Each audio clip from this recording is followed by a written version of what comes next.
This is comedian Rip Micheals, and you are watching Thisis50.com Jack Thriller. These are my two cousins. I'm excited and I love it. Give it up for the Real Housewives of the Dominican Republic. Yo, Rip, what's happening, baby? What's going on, young man? Hey, man, let me tell you something about this guy, man. When I first moved here, he was the only guy, him and Cypher Sounds, that helped me out. He booked me on all his comedy shows. Even when when nobody else would book me, or I was still trying to find my way, he didn't give a fuck. He would let me find my way on his shows. Jack, because you was a beast back then, man. You're a beast now, man. Man, I appreciate that, dog. And you're a humble dude, man. Honestly, and you're a really cool dude to be around, man. So, of course, all day. And you repaid the favor big time, so I can't even say anything. Like, it just worked out. It was a great investment. In the long run. Yeah, I apologize. It took me so long to pay you back. No, man. Honestly, man, you paid back. We've been on stage, man. You're a really cool dude, down to earth, and you came in with a mission. And me being from Chicago, I feel the same way. You know, it takes people that are like, yo, you know what? This dude's funny. Put him on. And I've always done that for years. For years. And it ain't just me. It's been a gang of people that, you know what I'm saying, Rip that's helped out, you know what I'm saying, outside the world of comedy, man. You know what I'm saying? It's big motherfuckers, too. They call him and say, hey, man, do you got that work? At one point, I had like two rooms every night, 7 nights a week. Remember that? I was killing them. I was the king of the rooms.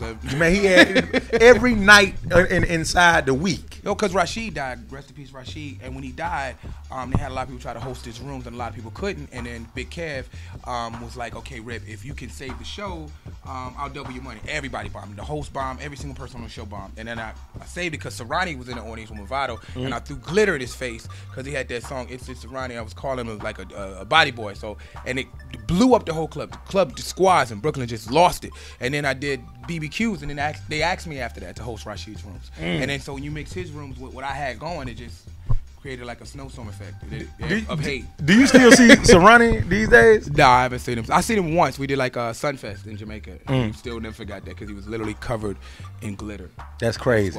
You fucked up his whole outfit. Yeah, he was. Did he feel a certain kind of way, man, or was it just so goddamn funny? They was heckling me. Like a couple points in my career, I got heckled. Like You got heckled by Serani? Yes, it was Movado, Serani. They was sitting there. It was heckling me in squads in Brooklyn on Utica, and they got heckled. And that's how I came in with the joke. What did they say? They was booing everybody the whole night. Get off here, you rascal, the bumble clock. Yeah, but put the whole amount of money. You know, so that's put the whole amount of money. Make more eyes hurt. So they doing all that shit. The main one talking was Serani. So I'm like, you the weakest dude out of the crew. You're the gay one. Like, you're the only Jamaican. Everybody else is killers, and you're going to, it's Serani. And I'm like, no Jamaican man sing and cry with no girl. I don't want to play. Yeah. And the DJ Obsession hit the music because I was saying this shit, and it was just happened to be after like New Year's. It was glitter and confetti all over the place. So I threw the shit at the nigga, and I did the song, and I was doing the Jamaican dance, and it blew the whole club. That's crazy, man. Yo, one thing about Rip too, Rip grinds his ass off. He did any and everything to get on TV and whatnot. The funniest shit, I tell people this shit all the goddamn time. Can I do it? Go ahead.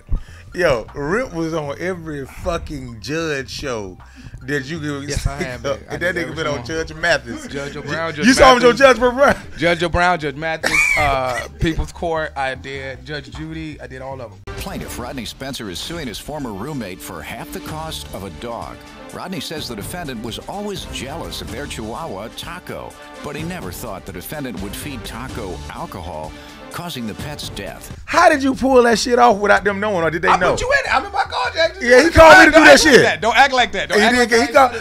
He tried to involve me in that shit, and thank God they didn't believe me. No, what the concept was like, okay, we're doing the sketch comedy thing, so let's put the sketches on TV. Let's stop making the sketches go viral and put them on TV. So I came up with this whole thing, and I sent sketches to every network at different sketches, and I involved comedians all the way down the thing. And it was funny because they started picking up the sketches and they started putting the sketches on real television shows. And it was like weird because you watch the two comedians go ahead and like, I sued Nima for being fat, like, and he was a trainer and he took my girlfriend, and then it was just some funny, crazy sketches that it was funny. It was a whole phenomenon to take over the airways. And they did it. They sold the shit too. Yes.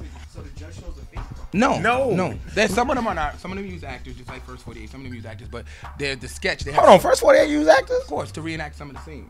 Oh, okay. I thought some people wasn't really doing that shit. To reenact some of the scenes. Some of the people you see ain't really the person that did it, but. Oh, okay. What about when they blur their faces out? Is that really the person in the blood? No.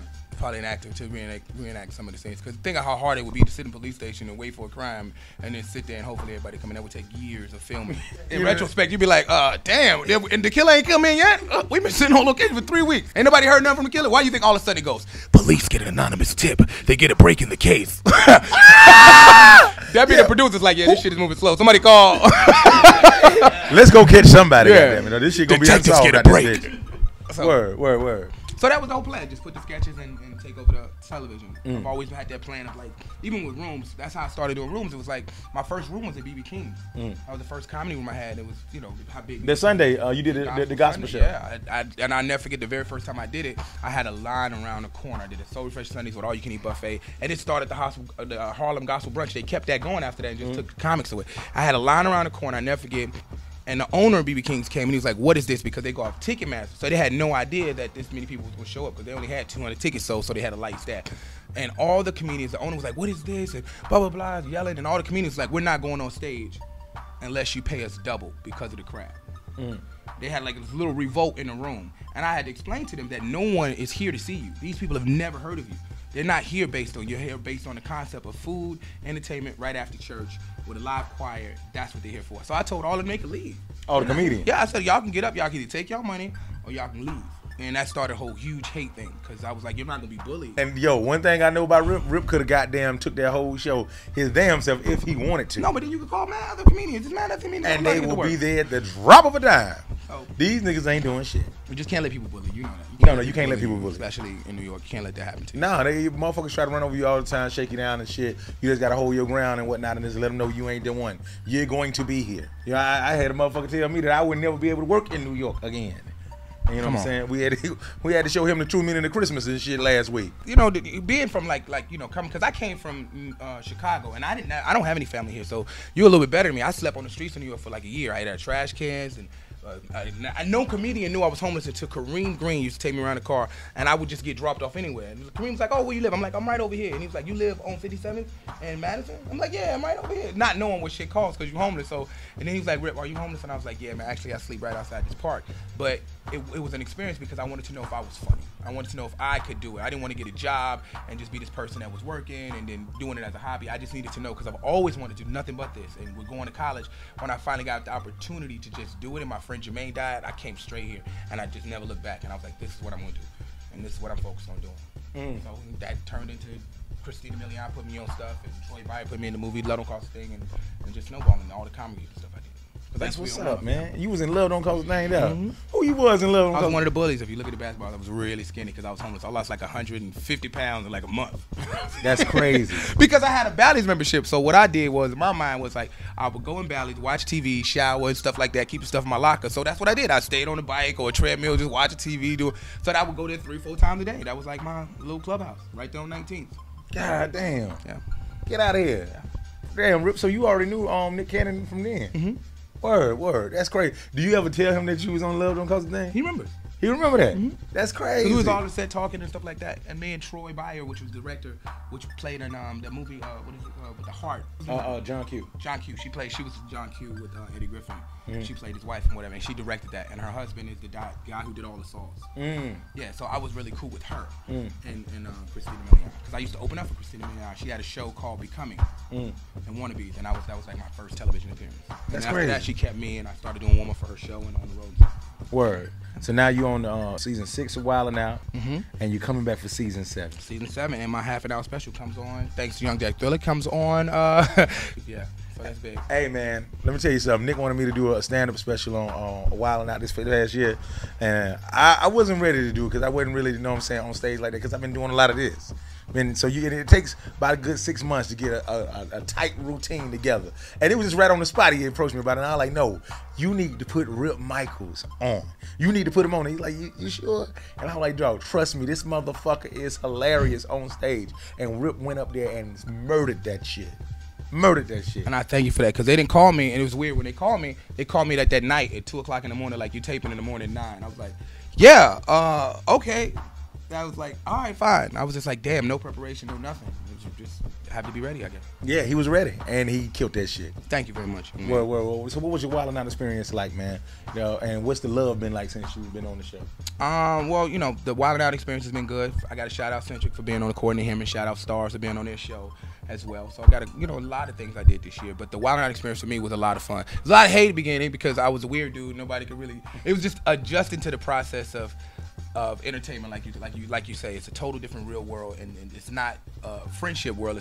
It's a business at the same time. It's a business, yeah. And I didn't understand that, so you know, adjusting to that, and then Nick allowing me to be myself was the coolest thing, because I have the craziest concepts and I do the craziest things that I would normally supposed to get fired. Like the first episode, I brought Brandon T. Jackson out, and nobody knew what the hell was happening. They was like, where's Brandon come from? But I just knew in my mind with the Bow Wow thing that would be hilarious, because they was gonna call him broke. So when I had Brandon just come and just hide behind the thing and nobody knew, and all the producers and everybody in Nick's face when you watch the episode is like, who the fuck authorized this shit? Yeah. Nick was like, what the fuck? Who did this? And Rip would ask my opinion on this shit. I said, hey man, let's go for it, man. This shit. He trying to get me fucked up. He's like, yeah, just do it. Bring the midget out. Just do it. Yeah, bring it on everybody.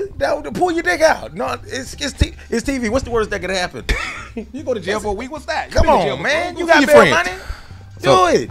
I'm all for a stupid prank. And he had some of the best moments on. No, he got voted for having the best Wild 'N Out performance of the whole season. Yes, I did, for the powder and everything. How did hold on, you got a couple more stunts they ain't even seen yet. Yeah, the powder one was the one that just messed up everybody. Everybody wanted to fight after that. Remember that? Word. That was just, I don't know. I just thought it was funny. I knew he was about to do it. You gonna see on the episode where I stand all the way back in my leather jacket when he blow smoke on motherfuckers. I stand all the way fucking back. You like, you ain't getting none of that shit on me. It was funny. And this is gonna be funny that we talking about it right now, because nobody knew why I was standing that far back away from everybody.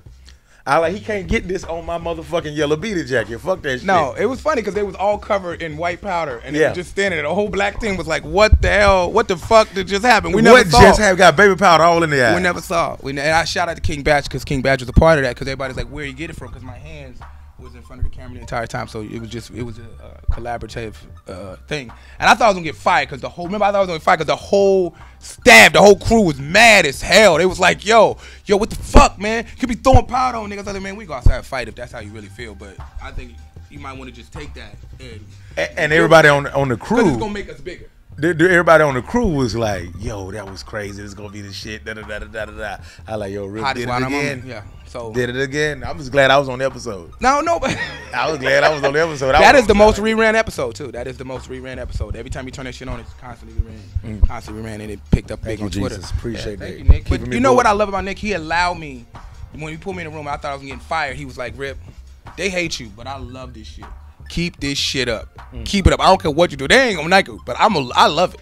I fucking love it, and I stand behind you 100%. So I shout out Nick for being able to let me have that freedom to do crazy stuff. Word, man. So what's next for you, my dog? Well, like I said, I got the oh man, you tell them about the Showtime thing we did. See? Oh shit, the Hood Comedy Jam. Yes. Greatest show on earth. He produced it himself. 16 comedians, man, putting motherfuckers on again. That was the whole point. The whole point. And I got you on it, and my friends on it felt good. Man, I appreciate you so much for even including me on that shit. No, dog. dude, I couldn't do it without you, man. I couldn't do it without you, man. I could not do it without you, man. Man, I appreciate that, dog. Ain't no funny person to fucking with people than Young Jack Thriller. It just ain't. You make the grown man cry. Like, that shit is ridiculous. Man, thank you, man. Charlamagne ain't got shit on Jack. That's all I'm saying. I want to see y'all fist fight. Yeah, that's my dog, man. No, I'm just fucking with you. Is there anything you want to say to Thisis50.com before we get out here, my dog? I want to say, first of all, thank you guys for having me on the show, man. Look forward to a lot of big things I'm doing. I'm also on the show with Brandon Jackson and Hulu Deadbeats, and another show with Kirk Robinson. So just keep watching, and I'm going to keep grinding. And you can always find Rip Micheals on Instagram and Twitter. And I need more Instagram followers because somehow I lost a lot of people. My grandmother gone, my uncle gone. So I need them all back. So follow me on Instagram, Rip Micheals on Twitter. And I had a lot of fun. Well, like I always say, you just can't say you really something. You got to be, man. Rip Micheals, man. Can I get some headphones? No, and we got some pink ones left, don't we? I don't give a damn. I will be up there, Dipset. Camera, I can do a pink range. I can do pink headphones. I would say it's for breast cancer. Ah, yeah. There you go, right there. Boom. Don't you judge me. My mama lost a titty for these. But she got a good heart. Word. And like I always say, man, you just can't say you're real or something. You got to be, man. Do I have something in mind? Rip Micheals. We over when we out of here. Don't kiss them hoes in the mouth unless you got to. Pow. Never pay more than $80 for pussy because the room costs $20. Luxury. Chitty ching ching, could buy anything, cop that. Collard greens.